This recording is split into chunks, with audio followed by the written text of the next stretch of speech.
بسم اللہ الرحمن الرحیم نحمده ونصلی ونسلم علی رسولہ الکریم اما بعد۔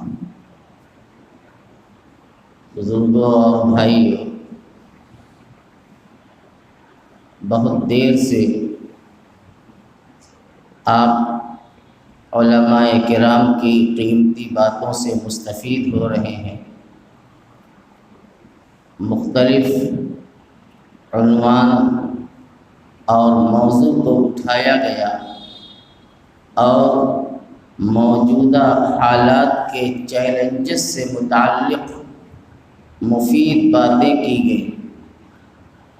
رات کا کافی حصہ گزر چکا ہے، اب مزید کسی گفتگو کی ضرورت نہیں ہے، اور اگر تمام باتوں کو نچوڑ دیا جائے، چاہے مولانا ابو صالح صاحب ہوں، مولانا احمد شکیل صاحب ہوں، مفتی صاحب کی گفتگو ہو، ساری گفتگو کا خلاصہ یہ ہے کہ جب امانت و دیانت، خوف اور للہیت اور اس دنیا کے بعد آنے والی زندگی میں رب کائنات کے سامنے اپنی زندگی کا حساب اور اس کا استحضار اور احساس پیدا ہوگا، تو نہ دنیا کے اندر فتنے پھیلیں گے، نہ جھگڑے پیدا ہوں گے، نہ حقوق کی لڑائیاں ہوں گی، اس لیے کہ ہر دل میں خوف خدا ہوگا۔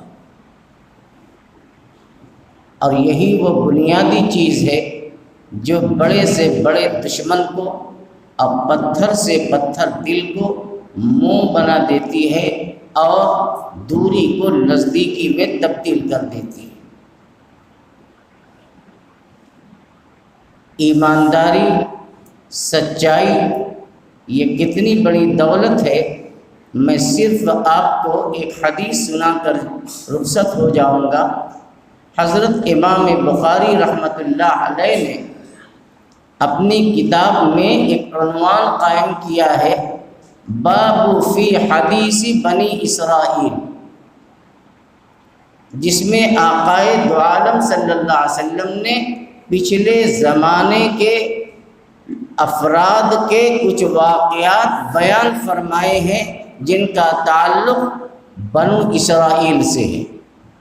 اب بنو اسرائیل کا زمانہ سیدنا اسحاق علیہ السلام سے لے کر حضرت سیدنا عیسیٰ علیہ السلام تک کا یہ دور بنو اسرائیل ہے، اور تقریباً 3000 سال پر یہ مشتمل ہے۔ بس ایک حدیث کا ترجمہ میں آپ کو سناتا ہوں، بہت غور سے سننے کی بات ہے۔ اللہ کے نبی نے بنو اسرائیل کے 2 شخص کا واقعہ بیان فرمایا۔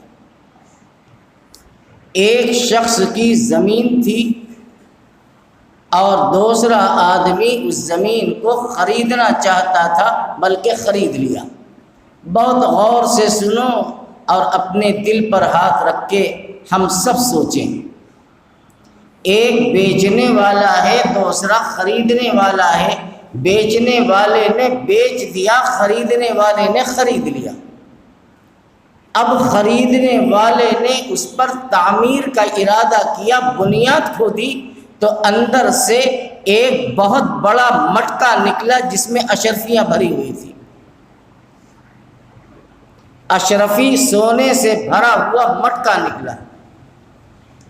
اب اس نے خریدا تھا، اس کو بڑی فکر ہوئی اور اس نے بڑی حفاظت سے اشرفی سے بھرا ہوا مٹکا لیا، اور لینے کے بعد وہ بیچوال کے پاس جاتا ہے جس نے زمین بیچی تھی، اور کہتا ہے کہ میرے بھائی، ہم نے آپ سے زمین خریدی تھی، ہم نے یہ دفینہ نہیں خریدا تھا، یہ سونے کی اشرفی سے بھرا ہوا مٹکا نکلا ہے، ہم نے اس کی قیمت نہیں دی ہے۔ اے میرے بھائی، یہ تمہاری امانت ہے، اس امانت کو تم قبول کر لو۔ بہت غور سے سنو میری بات کو، اس امانت کو قبول کر لو، یہ میرا نہیں ہے، میں زمین کا مالک ہوں، اس سونے سے بھرے ہوئے مٹکے کا مالک نہیں ہوں۔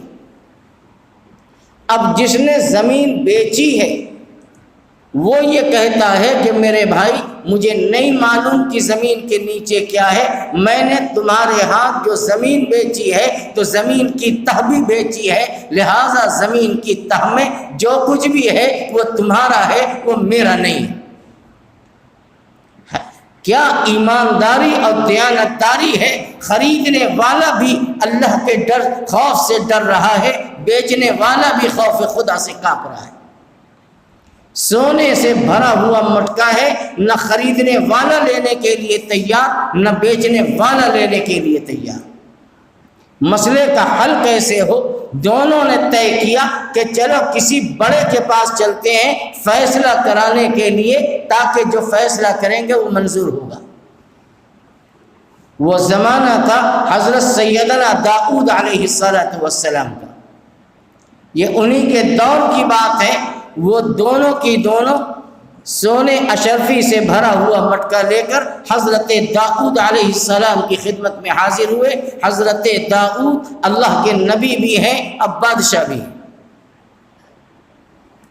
وہ میرا موضوع نہیں ہے۔ حضرت داؤد نے دونوں کی باتوں کو سنا، نہ بیچنے بچوال لینے کے لیے تیار، نہ خریدار لینے کے لیے تیار۔ حضرت داؤد اللہ کے نبی ہیں، انہوں نے ان دونوں سے ایک سوال کیا۔ سوال یہ کیا، بائع یعنی بیچنے والے سے پوچھا کہ تمہیں کوئی اولاد ہے؟ تو اس نے کہا کہ میرا ایک بیٹا ہے۔ مشتری یعنی خریدار سے پوچھا کہ تمہاری کوئی اولاد ہے؟ انہوں نے کہا میری ایک بیٹی ہے۔ حضرت داؤد علیہ نبینا علیہ السلام نے فیصلہ کر دیا کہ تم اپنے بیٹے کی ان کی بیٹی کے ساتھ شادی کر دو، اور اس شادی پر جو خرچ ہوگا یہ مٹکے اشرفی سے بھرا ہوا مٹکا اسی میں استعمال کر لو، اس کے بعد جو بچے گا اللہ کے راستے میں خیرات کر دینا۔ میرے بھائی، آج امانت و دیانت کا، سچائی کا، صداقت کا، عدالت کا جنازہ نکل چکا ہے۔ آپ ایک ایک، دو دو، چار چار انچ زمین کے لیے اور ایک ایک کھڑکی کو لگانے کے لیے، اور اپنے کھیت میں دوسرے کے کھیت کو ملانے کے لیے، اور دوسرے کے آنگن میں اپنی کھڑکی کو کھولنے کے لیے مقدمے بازیاں ہو رہی ہیں، جھگڑے ہو رہے ہیں، خاندانی روایات کو پامال کیا جا رہا ہے، بول چال بند ہو رہی ہے، بگاڑ ہو رہا ہے، قطع کلامی ہو رہی ہے، مقدمے بازیاں ہو رہی ہیں۔ 6 انچ زمین کے لیے 2 لاکھ روپیہ مقدمے میں خرچ ہو گیا، لیکن جھگڑا جو کا تو رہا۔ میرے بھائی، بس اللہ کا ڈر دل سے رخصت ہو گیا ہے، بس اس ڈر کو پیدا کرنے کی ضرورت ہے۔ انشاءاللہ دنیا کے ظاہری فتنے بھی ختم ہوں گے، دنیا کے باطنی فتنے بھی ختم ہوں گے۔ اللہ کا وعدہ ہے، ان تتقوا اللہ یجعل لہ مخرجا ویرزقہ من حیث لا یحتسب۔ اللہ کا ڈر پیدا کر لو، اللہ بند راستوں کو کھول دیں گے۔ یہ حالات کے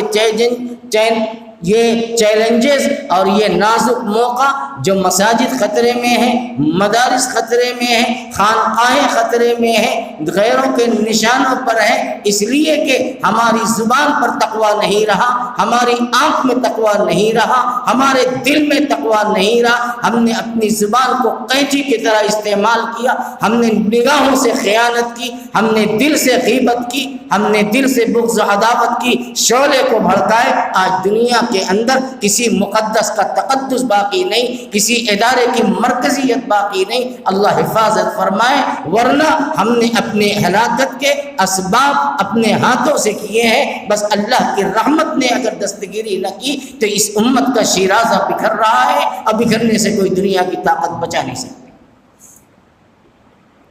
بس یہی چند باتیں تھیں جو بہت مختصر انداز میں نے آپ کے سامنے رکھ دی۔ اگر اسی کو پھیلاؤں تو گھنٹہ بھر لگے گا۔ اللہ ہم سب کو نیک سمجھ عطا فرمائے اور یوم الحساب کا استحضار پیدا فرمائے۔ وآخر دعوانا ان الحمد للہ رب العالمین۔ اللهم صل على سيدنا ومولانا محمد عبدك ورسولك النبي الأمي وعلى آله وأصحابه وأزواجه وذرياته وأهل بيته أجمعين كما تحب وترضى عدد ما تحب وترضى. اللهم أصلح لنا شأننا كله ولا تكلنا إلى أنفسنا طرفة عين، فإنك إن تكلنا إلى أنفسنا تكلنا إلى ذنب وتقصير وعورة وخطيئة. اللهم وفقنا لما تحب وترضى من القول والعمل والنية والهدى، إنك على كل شيء قدير. اللهم إنا نعوذ بك من شرور أنفسنا ومن سيئات أعمالنا، يا مجيب الدعاء يا سميع الدعاء يا مجيب دعاء المضطرين، ارحمنا رحمة تغنينا بفضلك عمن سواك. اللهم آمنا في أوطاننا، اللهم آمنا في أوطاننا وسائر بلاد المؤمنين يا رب العالمين. اللهم وفق ولاة المسلمين على ما فيه عز الإسلام وصلاح المسلمين. اللهم اجعل آخرتنا خيرا من الأولى. اللهم توفنا مسلمين وألحقنا بالصالحين غير خزايا ولا ندامى ولا مفتونين. وصل اللهم وسلم وبارك على حبيبك سيدنا ومولانا محمد وعلى آله وأصحابه أجمعين برحمتك يا أرحم الراحمين.